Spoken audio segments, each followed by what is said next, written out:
물러난 한동훈, 한덕수.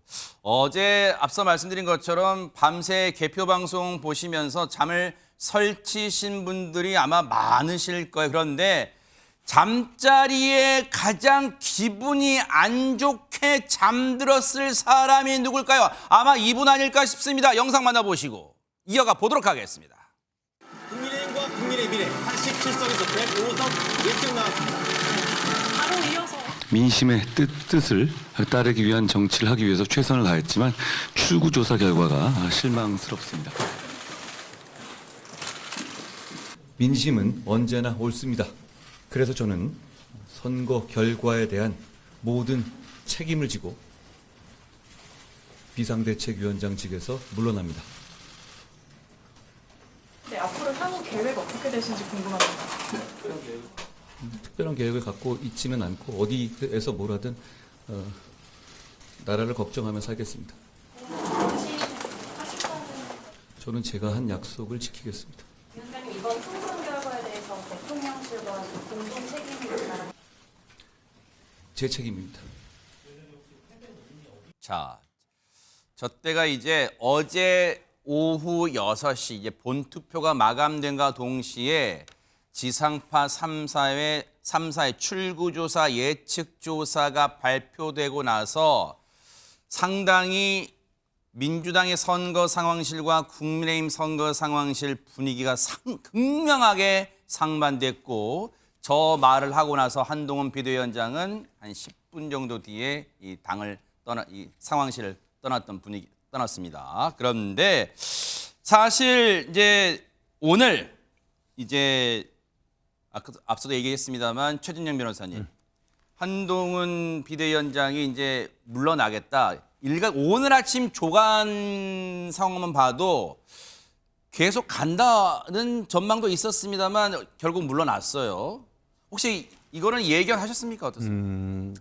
예견 저는 개인적으로 했고 많은 분들이 그런 식의 어떤 짐작을 했을 것이라고 생각이 됩니다.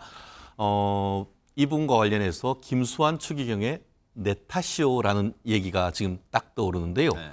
지금 아까 얘기한 것처럼 가면서 오늘 오전에 뭐라고 했냐면은 민심은 항상 옳습니다라고 하면서 네. 모든 책임은 제가 지고 비대위원장 물러납니다라고 네. 했습니다. 그리고 또 기자들이 물었죠. 용산 대통령실과 공통 책임이 있다라고 했는데라고 하니까 모든 게 제 책임입니다. 이렇게 얘기를 했는 것 같습니다. 네. 어떻게 보면은 이분과 관련해 가지고 남 탓을 할 수도 있는 부분 아니겠습니까?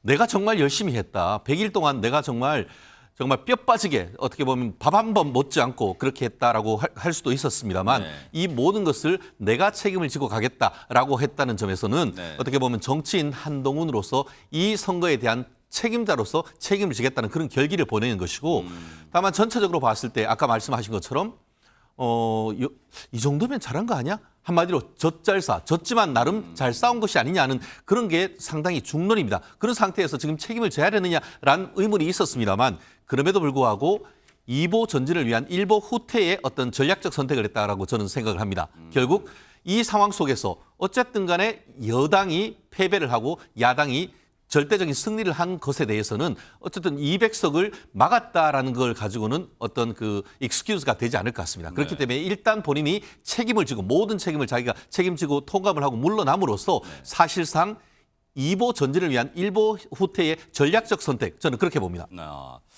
근데 이제 한동훈 비대위원장이 오늘 이제 물러나겠다고 밝혔는데 아마 여러분 기억하실 거예요. 총선 기간 때 한동훈 위원장이 자신의 이 임기는 총선이 끝나고도 이어질 것임을 밝힌 바가 있어요. 그때 그 얘기 좀 한번 들어보시고 이어가 보도록 하겠습니다. 그러면 총선 때까지 비대위원장으로도 제 역할 완수하겠다라는 제 임기는 총선 이후까지 이어지는 것으로 알고 있는데 누가 그렇게 얘기하고 있습니다. 이번 선거 어차피 저를 보고 찍어줘봤자 저는 나중에 쫓겨날 거라고요. 저 그렇게 만만하지 않습니다. 저는 여러분을 위해서 총선 이후에도 제 역할을 다할 겁니다. 최진모 교수님, 저 때는 분위기가 나 그렇게 만만한 사람 아니다. 그냥 간다. 그런데 이 하룻밤 사이에 그런 분위기가 어떻게 바뀌었길래 물러나게 된 걸까요? 한동훈 비대위원장은. 아니 일단 누군가 책임을 져야 돼요. 그러니까 총선 참패에 대한 책임을 누군가 져야 되는데 뭐 원론적으로 따지면 대통령이 책임이 크죠. 그럼에도 불구하고 대통령이 물러날 수는 없잖아요. 그러면 한동훈 비대위원장이 선거에 책임을 지고 진두지휘를 했기 때문에 본인이 물러날 수밖에 없는 구조예요. 네. 아마 이제 저 때는 본인이 이길 수 있다고 생각해서 그랬을 수도 있고 네. 아니면 여러 가지 이제 추측들이 나오고 있어서 그 당시에는 이제 총선 끝나면 한동훈 비대위원장 정치권에 사라질 거다 이런 얘기들도 있었거든요. 왜냐하면 윤석열 대통령의 관계에서 상당히 껄끄러운 구성이 될 수 있고 만약에 이번 총선에서 국민의힘이 승리를 했다고 하면요 한동훈 비대위원장의 인기는 엄청나게 올라갔을 겁니다. 그렇게 되면 차후에 이제 제2인자에서 1인자로 올라설 수 있는 기회를 잡을 수 있는 거잖아요. 그런 부분 때문에 아마도 저런 말을 했을 거라고 저는 생각을 해요. 네. 그러나 지금 이제 참패한 상황에서는 누군가 책임을 져야 되고 그 책임은 오로지 한동훈 비대위원장이 질 수밖에 없는 구조. 그러면 한번 물러설 수밖에 없죠. 다만 저 말의 의미는 아직도 살아있다고 저는 생각해요. 한동훈 비대위원장이 여기서 물러나긴 하지만 그렇다고 정치를 그만둘 거냐? 그렇다고 보지 않습니다. 왜냐하면 네. 한동훈 비대위원장이 지금 물러나서 다른 일을 할 수 있는 게 없어요. 특별히 정치 말고는. 뭐가 있습니까? 그러니까 제가 볼 때는 나중에라도 어떤 형태로 다시 등장할 가능성은 저는 충분히 있다고 보고 그런 차원으로 본다고 하면 당장은 물러나지만 어떤 기회가 돼서 다시 여론이나 아니면 국민의힘 내부에서 한동훈 비대위원장을 다시 옹립해야 한다는 여론이 형성이 되게 되면 네. 다시 또 정치 전면에 들어설 가능성도 충분히 예견해 볼 수 있다고 생각합니다. 사실 앞서 최진영 변호사님 그 얘기 중에 역대 이 보수 정권에서 총선 패배 때 비대위원장이나 당대표는 다 책임을 지고 물러났던 전례가 있기 때문에 한동훈 위원장도 이 물러날 것이면 예견이 됐어요. 그런데 한동훈 위원장 오늘 물러나고 이제 최재문 교수님은 뭔가 정치적 생명이 완전히 끝난 건 아닐 것이다. 뭔가 기회가 있을 것이다. 그런데 보세요.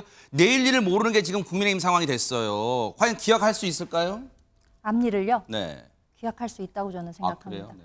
왜냐하면 지금 한동훈 비대위원장은 본인이 원해서 이 정계에 발을 들여놓게 된 게 아니잖아요.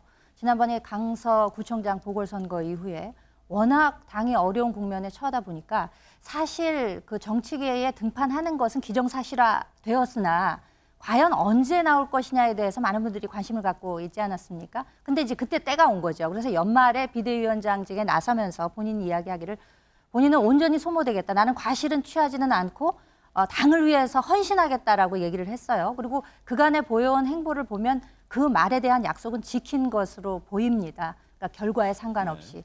하지만 지금 뭐 전반적으로 대통령 임기 중반에 치러지는 중간 선거적인 성격이 있기 때문에 어쩔 수 없이 정부 심판론이라는 이 바람이 너무 강했고 한동훈 비대위원장이 가지고 있는 개인적인 지지도, 인기 이런 걸로 그것을 돌파하기에는 상당히 역부족이었다라는 해석이 가능할 것이죠. 그러니까 총선에 대한 패배는 상당히 한동훈 위원장에게 일단 오늘 상황에서 치명타인 것은 분명합니다. 네. 하지만 이것으로 인해서 뭐 완전히 사라진다? 그거는 저는 상상할 수 없다고 봅니다. 왜냐하면 본인이 원치 않아도 분명히 당에서 부름이 있을 거라고 저는 생각을 하고 네. 그리고 이제 요번에 175대 이제 108이 됐잖아요. 108번뇌가 이제 시작이 됐습니다. 하하. 참 어려운 국면인데 네. 그럼에도 이 정도라도 건지게 된 것은 한동훈 비대위원장의 어떤 역할이 있지 않았을까라고 생각하는 보수 지지층들도 상당히 많으시거든요. 그렇기 때문에 앞으로 전개되는 과정에서 과연 그럼 누구를 세울 것이냐 그 시기만 문제이지 분명히 다시 저는 등장할 것이라고 생각합니다. 반면에 민주당 입장에서는요. 전현 평론가 예전에 개그 프로그램에서 그런 게 있었어요. 유명한 대사. 분위기 다운되면 다시 돌아온다. 한동훈 비대위원장 입장에서는 지금은 뭔가 분위기상 물러나지만 다시 뭔가 큰 선거, 예를 들어서 2년 뒤에 지방선거, 또 3년 뒤에 이제 대선이 있습니다. 뭐 언론도 그렇습니다만 정치권에서 잠재적 대선 주자로 보기에는 뭐 이견이 없는 것 같아요. 하지만 민주당 입장에서는 이번 총선 압승으로 한동훈이란 껄끄러운 상대를 뭔가 조금 무력화시켰다고 보는 건가요? 어떻습니까? 별로 껄끄럽지 않았습니다. 아, 그래요? 네, 왜냐하면 만약 한동훈 비대위원장이 비대위 체제를 꾸린 이후에 전면적으로 국정기조에 대해서 비판도 하고 민심을 잘 읽었다면 정말 껄끄러운 상대가 됐을 텐데 네. 굉장히 오락가락한 것이죠. 예를 들면 윤석열 대통령에게 90도 폴더했다가 또 그다음에는 야당 심판원을 외쳤다가 그랬다가 다시 또 반성하는 모습을 보였다가 국민들은 헷갈리는 겁니다. 한동훈이라는 인물이 갖고 있는 리더십의 요체가 과연 무엇이냐. 말 그대로 윤석열 대통령의 최측근으로서 계속 청와대와 어떤 박자를 맞추면서 가는 리더십이냐 아니면 위기에 처한 국민의힘을 전면적으로 쇄신해서 끌고 갈 수 있는 리더십이냐에 대해서 혼선이 빚어지면서 저는 이번 선거의 패배는 굉장히 치명타라고 생각을 하고요. 정치인의 운명은 당의 부름만을 받아서 결정되는 것이 아니라 민심에 따라서 결정이 되는 것인데 앞으로 여론조사에서 상당 부분 변화가 있을 수 있다고 생각을 합니다. 또 지방선거를 앞두고 만약 국민의힘 일각에서 한동훈 위원장을 소환하려면 그 필요성이 있을 때 당내에서 움직임이 있는 건데 지금 윤석열 대통령과의 관계도 애매모호하기 때문에 그 관계 설정을 또 어떻게 하는지에 따라서 분명히 달라질 거라고 봅니다. 근데 분명히 말씀드린 것은 한동훈 위원장이 이번 선거에서 보여준 리더십이 굉장히 미래지향적이고 개혁적인 보수의 모습이라기보다는 네. 야당을 공격하고 과거에 썼던 좀 낡은 프레임을 쓰면서 오히려 본인이 가지고 있었던 자산을 까먹었다. 저는 그렇게 평가합니다. 한동훈 비대위원장이 이제 비대위원장직에서 물러나게 됨에 따라 당분간 국민의힘은 아무래도 윤재욱 원내대표가 권한대행 체제로 당을 수습하고 당분간 끌어갈 것으로 보여집니다. 이런 가운데 자리에서 물러난 사람들이 또 있습니다. 오늘이었어요. 바로 얘기 좀 들어보시고 이어가 보도록 하겠습니다. 정부는 총선의 민의를 겸허히 받아들여 국민의 기대에 부족함이 없었는지 국정 전반을 되돌아보며 이번 총선 결과에 대한 대통령님의 말씀을 제가 대신 전해드리도록 하겠습니다. 총선에서 나타난 국민의 뜻을 겸허히 받들어 국정을 쇄신하고 경제와 민생 안정을 위해 최선을 다하겠습니다. 이런 말씀을 주셨습니다. 최진영 변호사님, 이것도 혹시 오늘 예견된 거예요, 오늘? 물러날 것이다. 얘기하시면서 뭐라고 얘기했냐면은 선거 시작 전부터 어떤 결과가 나오건 국정 수행에 대한 국민의 평가라고 생각한다. 이렇게 얘기했습니다. 어떤 느낌이냐면은 미리 사표 썰었다라는 그런 느낌인 것 같아요. 잘 되면은 물론 사표 그냥 찢어버리겠지만 이거 잘못 나오면은 그거에 대해서는 우리는 책임질 수밖에 없다라는 그런 생각을 가지고 있었었는데 뚜껑을 열어봤더니만 국민의 윤석열 정부에 대한 평가가 굉장히 박했던 것이죠. 그러니까 그 부분에 대해서는 아까 얘기한 그대로 아닙니까? 국민의 총선에 나타난 국민의 뜻을 겸허히 받아들여서 국정을 쇄신하고 더불어서 민생 안정을 위해서 최선을 다한다라고 얘기했다는 것은 결국 국민의 뜻은 국민의 힘을 지지하는 사람뿐만 아니고 모든 국민 아니겠습니까? 그러면은 야당에 대한 어떤 국민의 그 어떤 지지세 이런 부분까지도 다 끼안을 수밖에 없는 그렇게 하려고 하면은 지금의 어떤 그 시스템, 지금의 비서진 가지고는 어렵다. 그러면은 현재 어떤 그 내각을 책임지고 있는 한 그 총리에 대한 사표 나아가서 지금 그 안보실장을 제외한 모든 실장과 어떤 비서진에 대한 어떤 사표를 통해서 한마디로 새술은 새 부대에 담아서 새로이 어떻게 보면은 윤석열 정부 2기를 꾸려가겠다라는 쇄신의 의지를 밝혔다라는 점에서는 어떻게 보면 뼈아프지만 나름대로 어떻게 보면 뭐 육참골단 아니면은 어떻게 보면은 뭐 정말 안타깝지만 어쩔 수 없는 그런 선택에 강요받았던 그런 어떤 느낌이 강하게 묻어 있는 것 같습니다. 그렇게 볼 수도 있겠고 최진봉 교수님 사실 보세요. 2년 전 2022년에는 굵직한 선거 때 민심은 그때 윤석열 정부의 힘을 연속해서 불어넣어줬어요.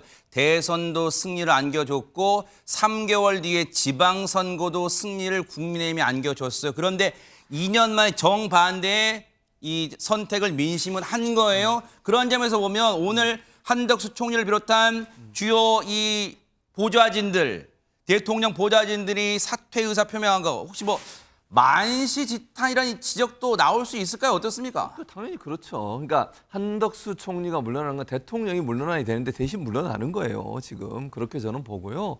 그러니까 말씀하신 것처럼 정권 초기만 해도 국민들이 그래도 열심히 해보라고 지원을 해준 거잖아요. 저는 대선의 결과 때문에 지선도 그렇게 됐다고 생각해요.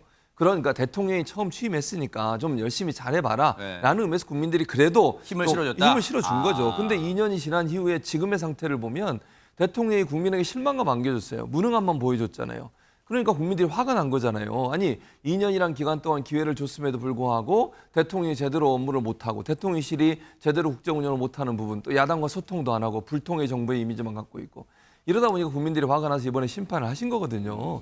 그럼 그 심판에 대한 반응을 해야 되는데 그 반응이 지금 이제 오늘 이렇게 나온 거라고 네. 저는 보는데 저는 이게요. 지금 뭐 대통령은 이관섭 실장을 통해서 밝힌 내용을 보면 국정쇄신하겠다고 하는데 네. 지켜봐야 된다고 생각해요. 왜냐하면 2년 동안 이런 기회들이 많이 있었어요. 논란이 됐던 이슈들이 얼마나 많았습니까? 그때마다 그냥 넘어갔어요.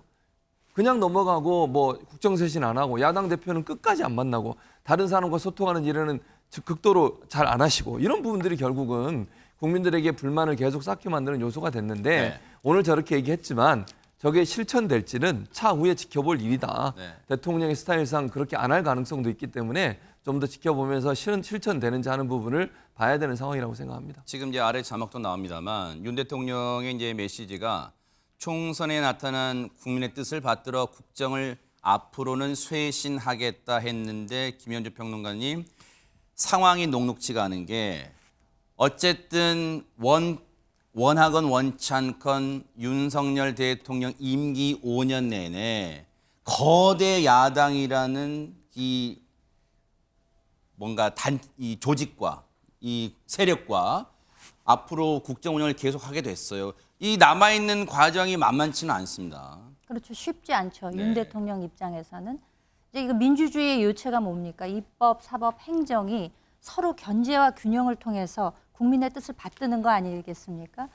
그런데 지금 윤석열 대통령은 지난 임기 2년 동안 입법부의 조력을 받지를 못했어요. 그래서 뭐 야당에서는 뭐 시행령 통치니 이런 이야기를 비판적으로 하셨습니다만 오죽하면 시행령으로밖에 할 수 없는 이런 국면도 분명히 있었던 것이거든요.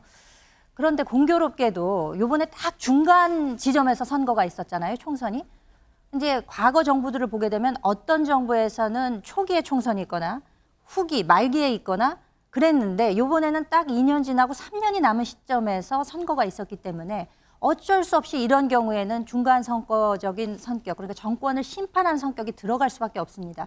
그런데다가 그동안 이제 대통령실에 쌓여왔던 뭐 일종의 뭐 불통의 이미지랄까 좀 아집으로 보이는 네. 이런 것들이 이제 국민들께서 심판의 성격으로 이와 같은 거대 의석을 야당에 지금 몰아주지 않았습니까? 어떻게든 관계 재설정을 하고 야당과의 협치하는 모습을 보여줄 수밖에는 없을 거예요. 근데 이제 한술에 배가 부르지는 않기 때문에 이제 어제 총선이 끝났고 오늘이 그 다음 날이잖아요. 네. 그러니까 일단 국정쇄신이라고 하는 것은 가장 먼저 그 신호탄이 되는 것은 인적 쇄신입니다. 내각이 이제 총사퇴하고 참모진을 교체하고 이런 것에서부터 이제 변화의 바람이 불어오기 시작한다면은 어떤 방식으로든지 야당과 손을 잡지 않고는 앞으로의 3년간이 너무 멀고 요원한 정말 힘든 길이 될 것이기 때문에 네. 분명히 변화는 그러게요. 있지 않을까라고 예상을 합니다. 모르긴 몰라도 지금 이 민주당만의 의석이 175석, 오늘 선관위가 공식 발표했죠. 그리고 국민의힘은 108석, 그리고 조국신당 그리고 이 범야권 합치면 지금 이 200석이 지금 192석이죠. 108석을 빼면 192석이란 말이에요. 이제 그렇기 때문에 야당이 이 국회 인사청문회에 필요한 인사에 대해서는 상당히 강하게 나올 수 있다. 뭐 이런 전망이 벌써부터 언론으로 나오고 있어요. 그런데 전현 평론가님, 이제 상황 논리란 게 있잖아요. 네. 그 전에는 이 총선이 있기 전에는 민주당 입장에서는 이재명 대표와 윤석열 대통령 막 뭐 요즘 영수회담이라는 표현은 안 씁니다만 네. 거의 쓰지 않습니다만. 그리고 한번 이 제1야당 대표를 만나야 되는 거 아니냐 이렇게 줄기차게 요구를 해왔는데 이제는 상황 논리상 대통령이 오히려 손을 먼저 내민다고 할 때 그것을 이재명 대표가 안 받을 수도 있나요? 어떻습니까? 저는 이재명 대표는 계속 대통령과 야당 대표와의 어떤 대화를 계속 주장해 왔고 중요한 것은 민생이다라고 강조해 왔기 때문에 대통령이 정말 진심 어리게 대화를 하자라고 하면 응할 가능성이 높다라고 보고요. 네. 또 김부겸 상임 선대위원장도 대화 정치를 복원해야 되고 대통령이 빨리 이재명 대표 만나야 된다라고 하는 말에 여러 가지 의미가 있다고 들어갑니다. 네. 그런데 제가 좀 꼭 말씀드릴 게 있어요. 협치가 안 된 걸 야당 탓을 하면 안 됩니다. 대통령은 국정 운영의 최고 지도자이고 또 대통령이 굉장히 야당에게 적극적으로 대화하자 하는데 야당이 뿌리친 게 아닙니다. 야당 지도부에 대해서 굉장히 좀 거친 표현으로 비판하거나 이러면서 협치가 안 된 것이기 때문에 대통령은 지금 국정 쇄신을 하면서 가장 기본적인 방향, 불통을 어떻게 해소할 것인가. 일단 야당 대표부터 만나셔야 됩니다. 그 이유는요. 네. 야당의 성공을 위해서가 아니라 윤석열 정부의 성공을 위해서입니다. 윤석열 정부가 제대로 협치 못하고 민생 파탄 이 부분 해결하지 못하면 여당을 지지하는 국민만 괴로운 게 아니라 모든 국민들이 고통을 겪습니다. 대통령은 한시라도 빨리 이재명 대표를 비롯한 야당 지도부를 만나야겠고요. 지금 고집하고 있는 일부 개혁이라고 주장하는 부분도 과연 이게 개혁인지 아니면 조금 더 시간을 들여서 검토해야 될 과제인지에 대한 반성과 성찰이 필요하다고 봅니다. 네.